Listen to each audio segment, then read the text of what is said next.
let's get started. So, just by introduction, I'm Derek Deal. I'm one of your e-tutors.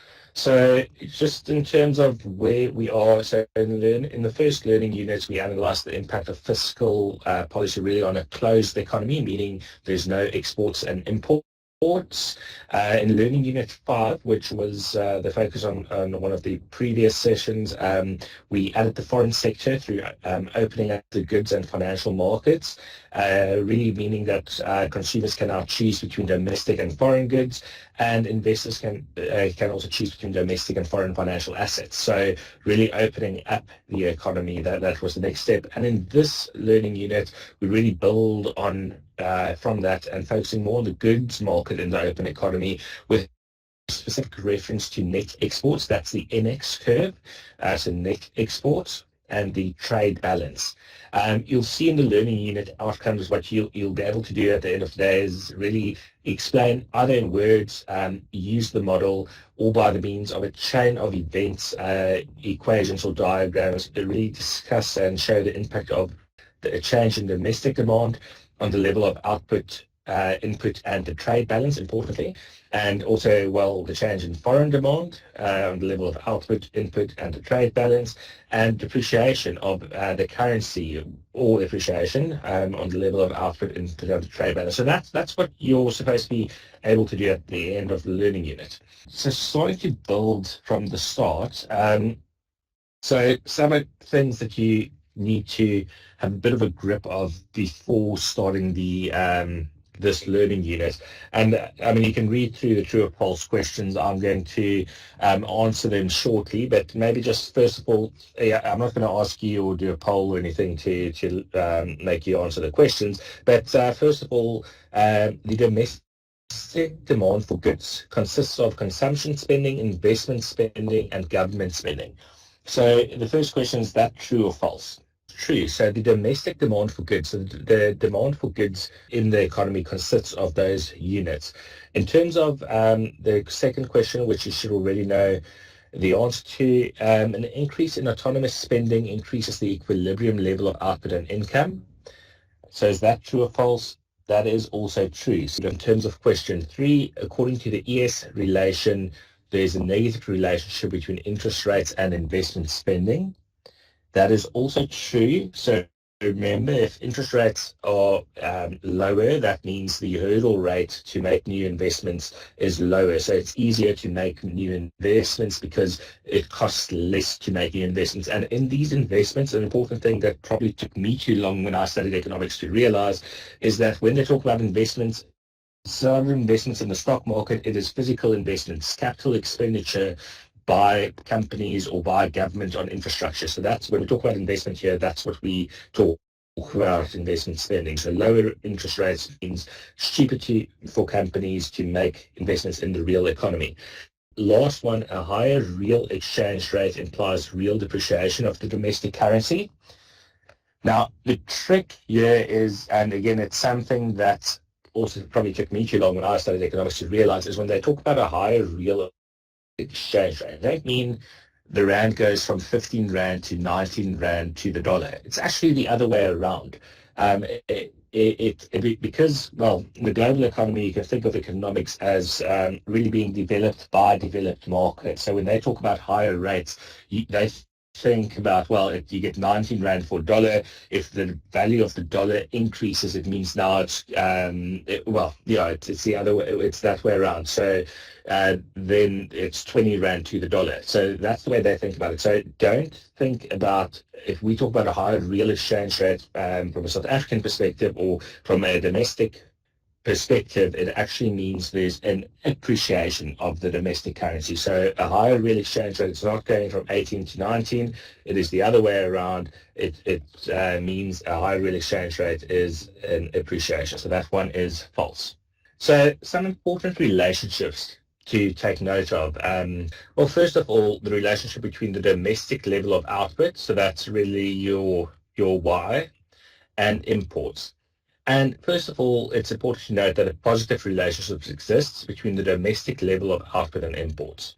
That means that as the domestic level of the economy rises, So as Y increases, it leads to an increase in imports by both households, so final goods. So think about it, if the economy grows, more people want iPhones, so they'll import iPhones, and then firms also, they require intermediate goods and intermediate and capital goods. So think about it, a mining company, they as the economy wants to grow, they actually need to import yellow equipment goods because we don't really manufacture it ourselves. It's manufactured much cheaper in other countries. So as Y increases, imports, that's IM, increases, and graphically you can see it on the chart over here. It's a positive relationship that exists. So really the other things to think about, this impacts the multiplier process in the economy, since part of domestic spending is now on imported goods. So the multiplier impactful as it used to be before. To not show what the multiplier is, that's dealt with in one of the prior learning units. The import curve, as we said, is upward sloping to reflect the positive relationship between output and imports. And the slope, even though we haven't indicated the slope on this chart, but the slope is the marginal propensity to import. Now, I mean, I also struggled with all the different marginal propensities to do different things when I started studying economics, but really what you can just think of it is the additional unit of imports for each increase in Y. So as Y or output increases by 50, we see imports increasing by 20 in this chart or this example. That's from the study guide, but that just means the marginal propensity is just that the marginal additional bit that you're getting from the increase in the X variable. The important relationships. So in the prior unit, we dealt with the real exchange rate. Again, as I said, a stronger real exchange rate, you should think about this as an appreciation of the rand. So thinking logically through this, it means that the rand gets stronger. So an increase in the real exchange rate means imports increase. And that's really just because it reduces the cost of imports. A stronger real rand would reduce the cost of an imported iPhone. So more people would want to buy an iPhone if you just want to think about it logically. And that's something, if there's anything you want to take away from my experience in economics, it's all about understanding what's going on and not just learning it like a parrot, basically. In terms of the relationship with exports, now this is the first time we talk about exports, that's denoted by X. It's the opposite of imports. So an increase in the real exchange rate implies that our goods are relatively more expensive than goods produced in the rest of the world. So a more expensive price, so if you think about it in dollars, for our exports will usually result in a decrease in our exports, and thus a negative relationship exists. For example, a stronger real rand would make our wine more expensive for consumers sitting in the US versus wine that's produced either in the Napa Valley or in France. So that's the way you need to think about it. So they would rather than buy their own wine or import wine from Europe rather than ours, because ours is getting relatively more expensive if the rand strengthens. Because the flip side of it is the dollar weakens. So, well, relative to the rand. Some other important relationships, the relationship between the level of foreign output and exports. So foreign output is denoted as a Y with a little star next to it or asterisk next to it. So remember, if we show that Y with the X next to it, it has nothing to do with the local level of output. It's the output of our trading partners. So a positive relationship exists with the level of output of our trading partners and our level of exports. Just as if our output, if South Africa's output increases, we would import more. So too, if the US's GDP grows, they would import more because they would then buy more of our goods. So just as, and that's exactly what I'm saying over here, it's because our exports, so let's say our wine exports make up a part of the imports at the end of the day. What's interesting about this chart, because you've got Y on the X-axis and X on the Y-axis, seems very confusing at first, but because you have Y or the level of output and income on this axis, this is ours. Note that there's no asterisk next to it. So there's not a positive relationship like what we saw on the in the previous chart. It's just as the level of output of our trading partners increase, our level of exports would increase. So it's really a straight line. It is not impacted. Our level of exports is not impacted by our level of output, and that's, I guess, the key point here. It's a positive relationship with the output and income of our trading partners and not ours. So it's a horizontal line that increases the output of our trading partners increase. So another thing that's important is distinguishing and this the difference between the domestic demand for goods and the demand for domestic goods. Now, as you see, it's really just a play on the words for on demand and for. So that's why it gets confusing. But if you just think about it realistically, so the domestic demand for goods curve is the demand that the domestic economy has for all goods. Okay, so that's for all goods. Locally produced goods, imports, it's all goods. The ZZ curve is the demand for domestic goods. So that's the demand for goods produced domestically. So the one is the demand for all goods, the other one produced domestically. Remember, because we can import things now, there's a difference between the two. And the difference, what you'll note here in terms of the curves, is that the ZZ curve, so the demand for domestic goods curve, has a lesser of a slope, so it's a flatter line than the DD curve, which is all goods, because imports is a positive function of Y. So the demand that we've got for our locally produced goods, the proudly South African logoed goods, is less, has a lesser relationship than the demand for all goods, because we also want iPhones and we don't produce them over here. So that's really just what this shows. So for the same change in Y, which is our level of output and income in South Africa, the demand, well, the total demand curve has a positive relationship of 40. So it's also less because we still save some of our income. But in terms of just for domestic goods, it is less than the 40. So it's only 30.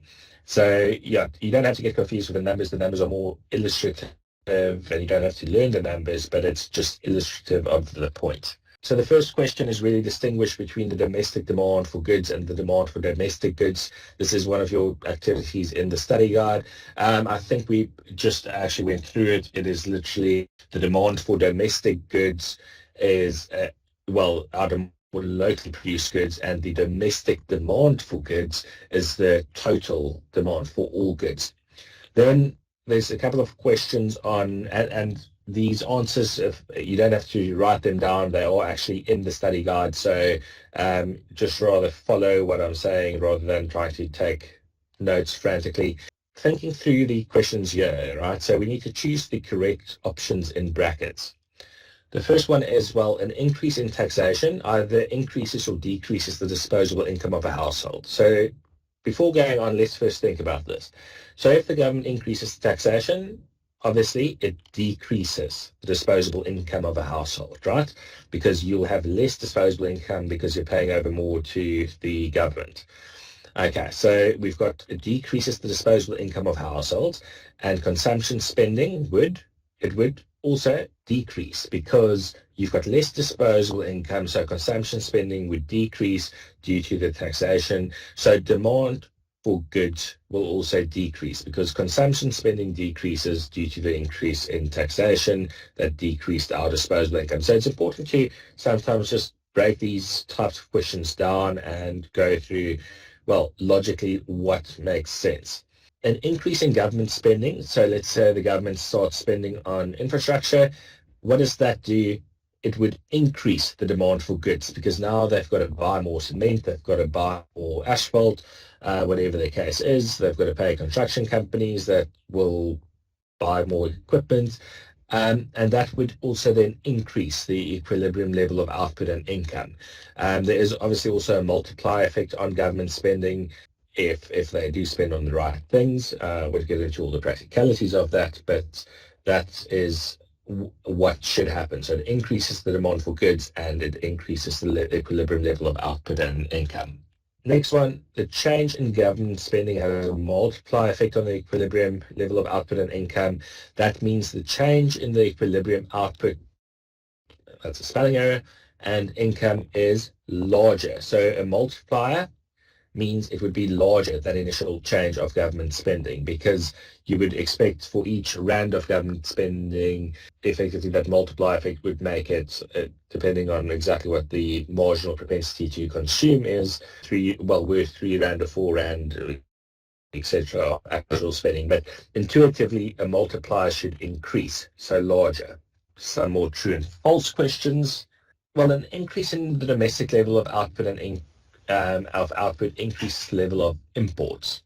I mean, we kind of dealt with this earlier. That is true because as your level of output increases, you would also, there's a marginal propensity to import, so that would increase imports.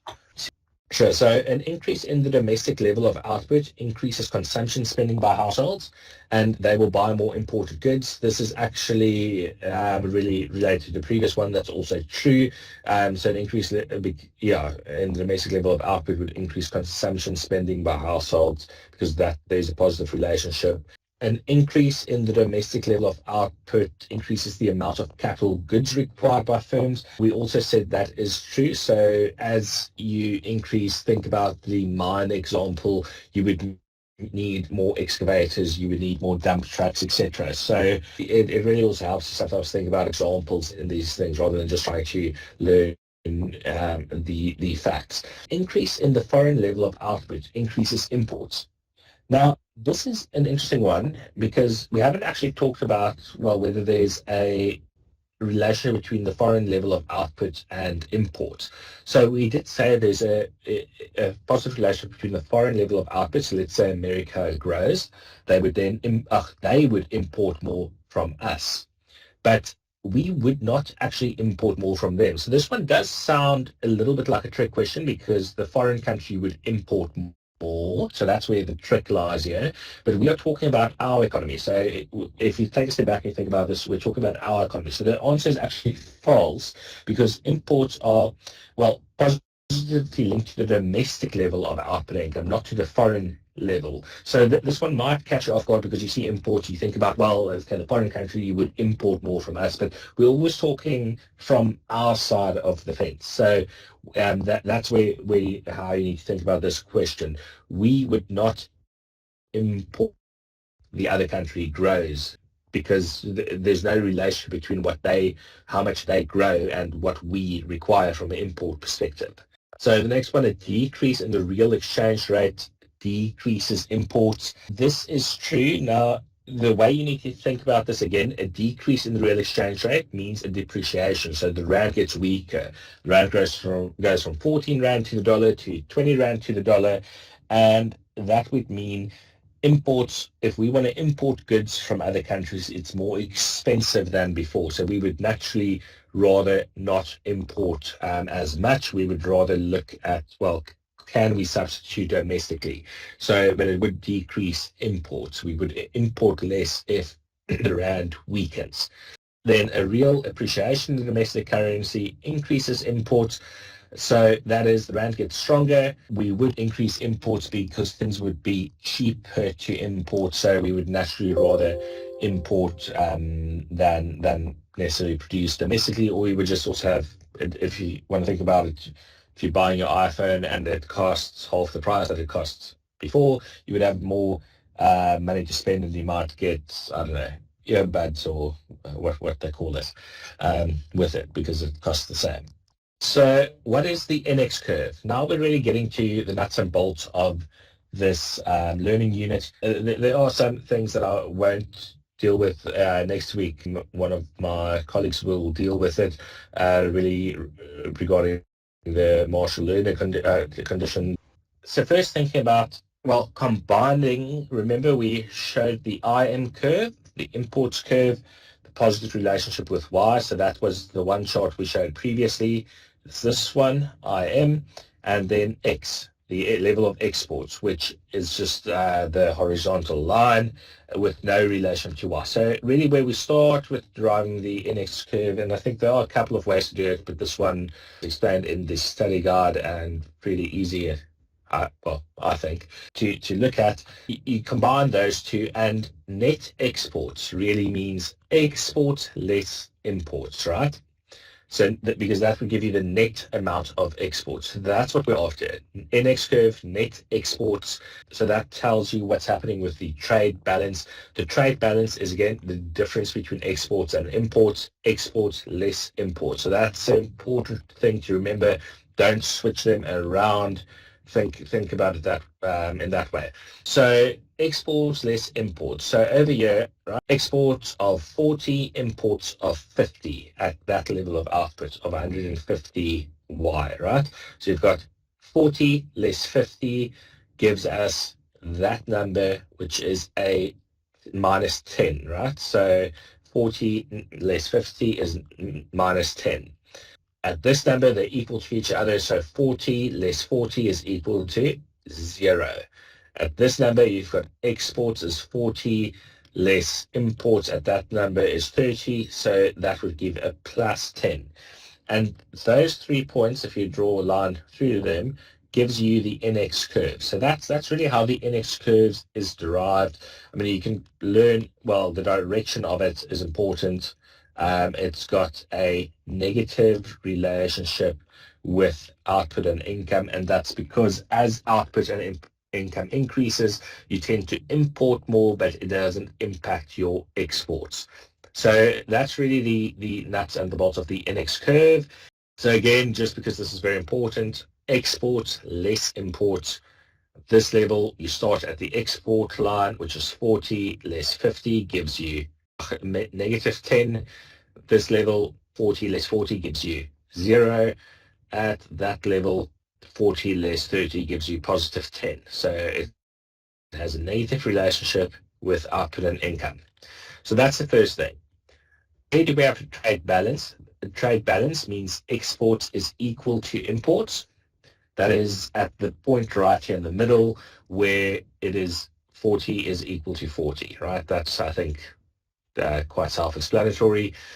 Where do we have a trade deficit? So it points to the right of this. We've got a trade deficit because a deficit means we are importing more than what we are exporting. So that is classic for, I think, South Africa as a whole, and actually a lot of countries in the world where you import more than what you export in value. So that is a trade deficit, points to the right. So you'd see over there, it's where the NX curve is below the 0 line over there.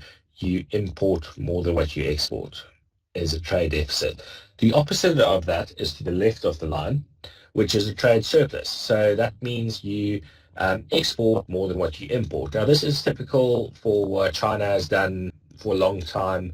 It's over the last 2 decades, and most years it would have a trade surplus because it would actually export more than what it imports. So that is really what we're trying to get at when we talk about the NX curve: trade deficits, trade balance, and a trade surplus.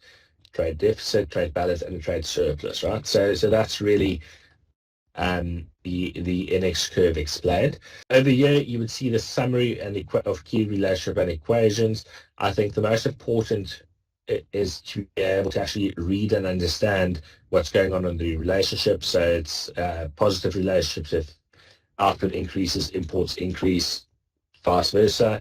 Real exchange rate goes up. That means rand goes stronger. You would import more, vice versa.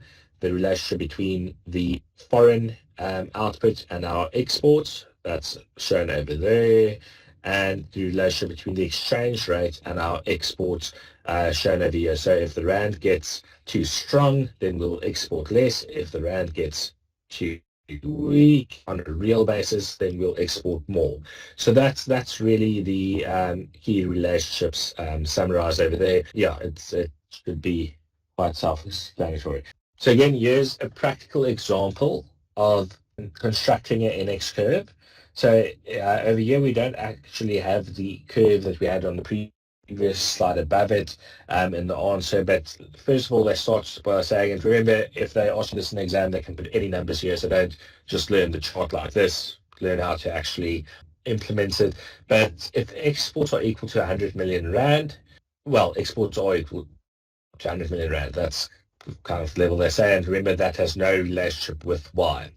Then at Y equals 200 million, imports are 50. At 300 million, imports are 100. At 400 million, imports are 150, right? So that's the question, and they'll ask you to construct the NX curve.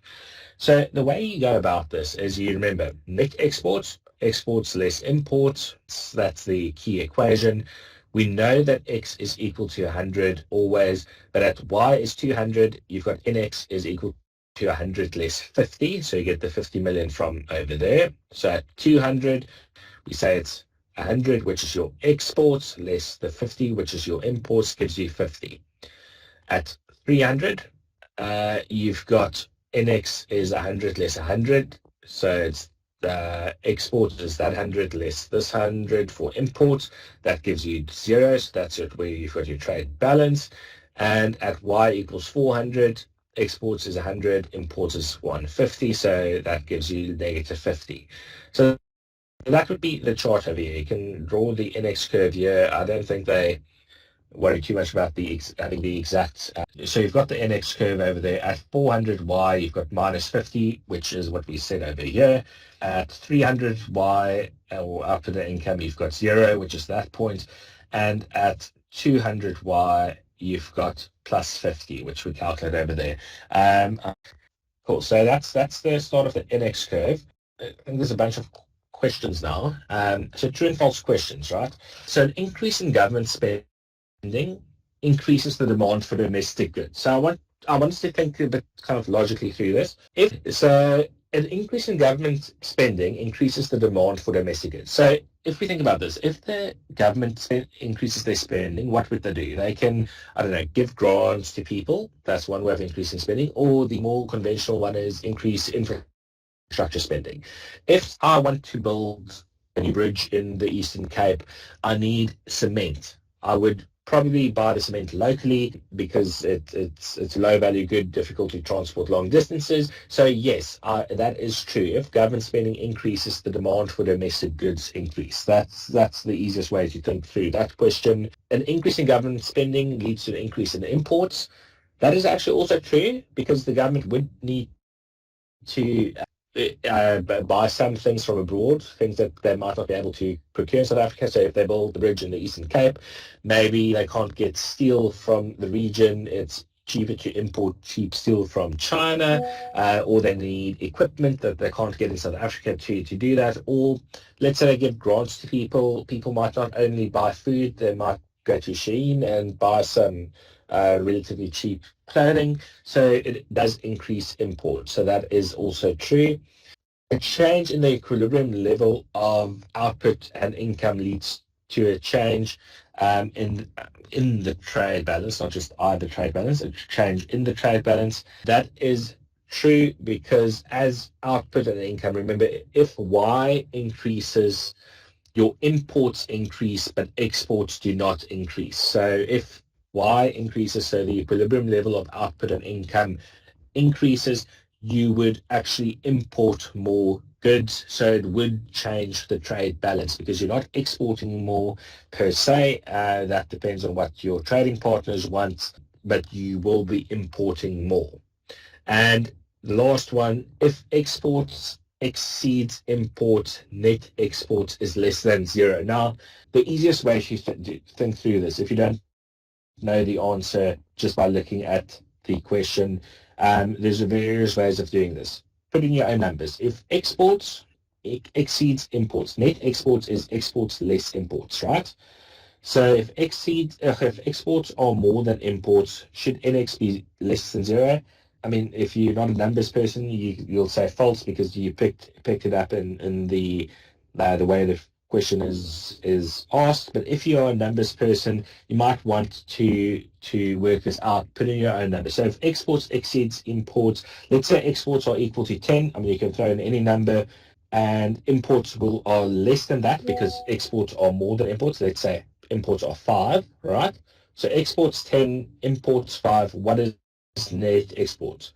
10 less 5 is equal to 5.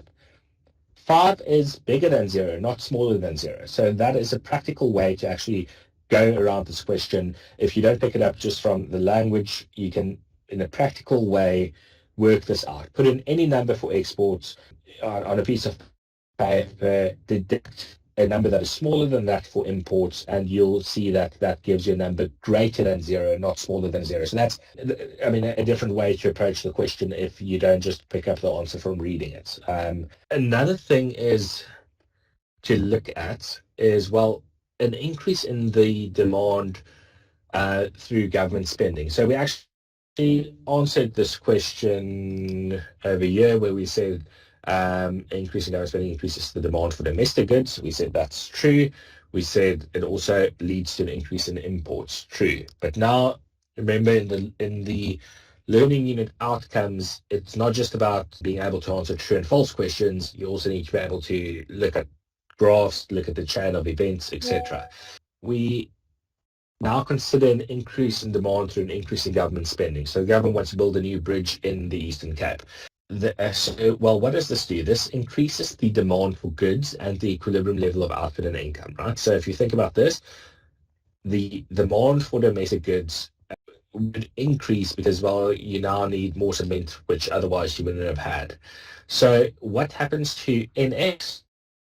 We said NX would change, so trade balance would change.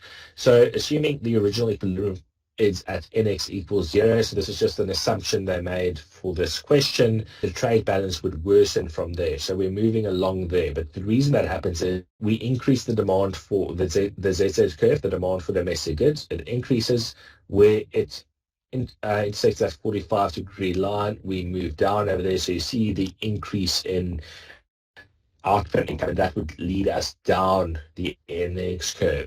If that doesn't make sense, hopefully this helps in terms of the, I mean, this is a quick and easy way to kind of show it on the chain of events. So government spending increases, that means domestic demand increases, means output increases because, well, somebody's got to produce the cement for the bridge, but also total output and income increases.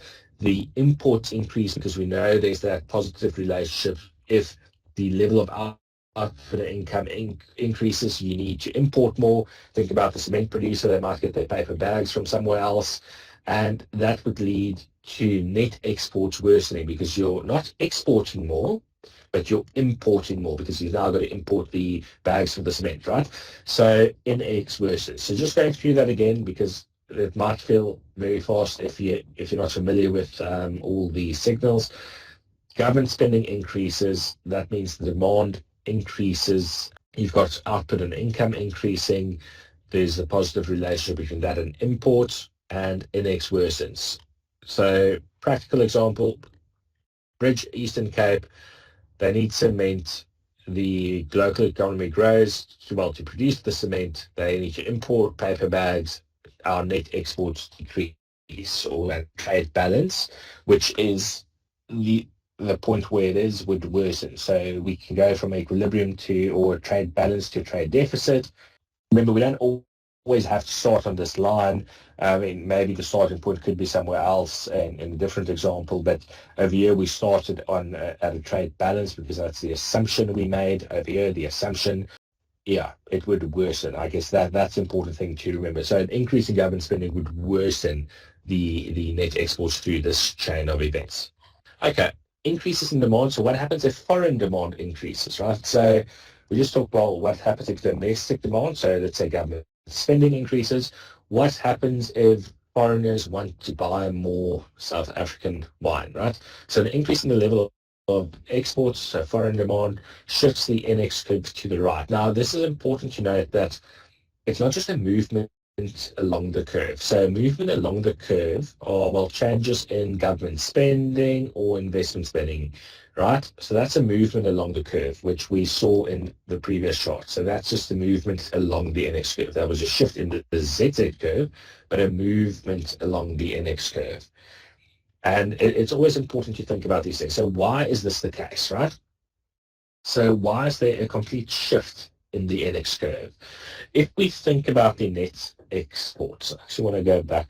I'm going back a lot of slides. Right? So exports are increasing, the level of exports, because foreigners want more South African wine, so we've got to increase our exports. Imports are still the same, right? So imports are the same, exports are increasing. That means, in this case, exports increase and imports stay the same, right? So let's say exports are 40 over year, imports 50. If exports go up to 50, that means where we calculated the 40 less the 50 was equal to minus 10. If exports go up by 10, that means we've got, so if you imagine this line being drawn over there, that would mean 50 less 50 is equal to 0. So this whole curve would actually move up by 10, if you think about it, because all of a sudden this point would be, this x would be higher, right? It would be over there. So then you would have 50 less 40 is equal to 10. This point would be at 50 again, so you would have 50 less 30 is equal to 20. So this whole curve would move, well, to the right or up, whichever way you want to visualize it for yourself. It either goes up or to the right. It would shift. So the NX curve would, at the end of the day, shift if exports increase, right? What's important about this is what it then means for the relationship, or well, what it means for the trade balance. So if we increase the demand for goods, which the increase, well, for the foreign goods, which increase the level of output and income, and in turn causes exports to rise, the equilibrium level of output and income would rise. So, well, we assume, so there's two impacts here. So I think that's the first thing to know. There's two impacts. So the NX curve shifts to the right and or up, whichever way you want to visualize it, but the total level of output and income also increases. So that is also worth noting. So the total level of output and income increases. So we assume that the positive effect of an increase in export on the trade balance outstrips the negative effect of an increase in imports. So if exports increase, our output increases. We need to produce more wine to be able to sell overseas. But if we have to produce more wine to because there's more demand for our wine, then we need to import, I don't know, more bottles or more cork, whatever the case is. So we're importing more as well. So that is actually negative for your net exports, if you think about this. But we assume that the increase in exports outstrips that negative effect, because let's say we, again, produce a bottle of wine. The wine, which is the most important thing, gets grown locally. We don't import the wine to export it again. We just import the cork or the cap or the bottle, if you want to think about it that way. So we assume that the total effect of this is still more positive for the trade balance than negative, if that makes any sense. So think about it that way in terms of what exactly it means for the net exports.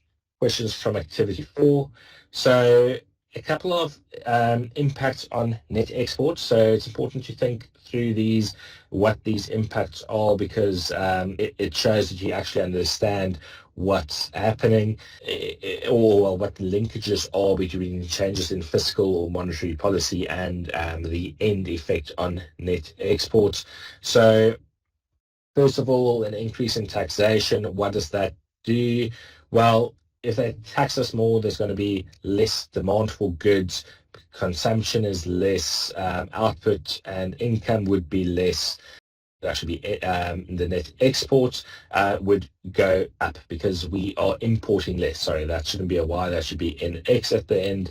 But the net exports would go up if taxation goes up, because the impact on the demand for goods would be negative, right? We're going to have less demand for goods.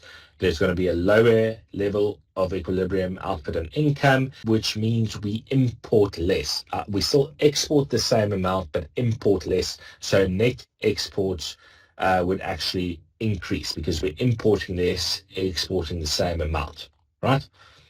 Number 2, there's an increase in government spending. What happens? Well, the demand for goods, which is the Z, would increase because they're building the bridge in the Eastern Cape, so we need more cement. The equilibrium level of output and income goes up because we need to produce more cement, but we need to import the bags. So import goes up, net exports go down because exports still stay the same. We export the same amount of wine, but we are now importing more paper bags. So unfortunately, net exports go down. Now, we haven't dealt with interest rates yet and the impact here. So let's think about this now. If interest rates go up, we know there's a negative relationship between investment. So, and again, this investment means capital expenditure, not investing in stocks on easy equities. It's think about it as capital expenditure. So if interest rates go up, it's more expensive for me to build a new cement plant. So I'm probably not going to invest in a new cement plant unless there's sufficient demand for it. But if I think about it, interest rates go up, the marginal project gets cancelled because it's more expensive to finance and build the project, so investment goes down. If investment goes down, demand for goods goes down, the equilibrium level of output and income goes down because, well, there's less demand for goods. I was going to build a cement plant. I'm not going to now because interest rates are high. And then, well, if we're demanding less, we're also importing less because there's no longer the new cement plant, we're importing less paper bags. And because exports stay the same, but imports go down, our net exports would increase. So yeah, that's really as simple as that. So interest rates up, investment down, demand for goods down, the equilibrium level of output down, which means we will import less, net exports go up. So yeah, I think that's that from me. I think we are actually quite close to time. Thank you very much.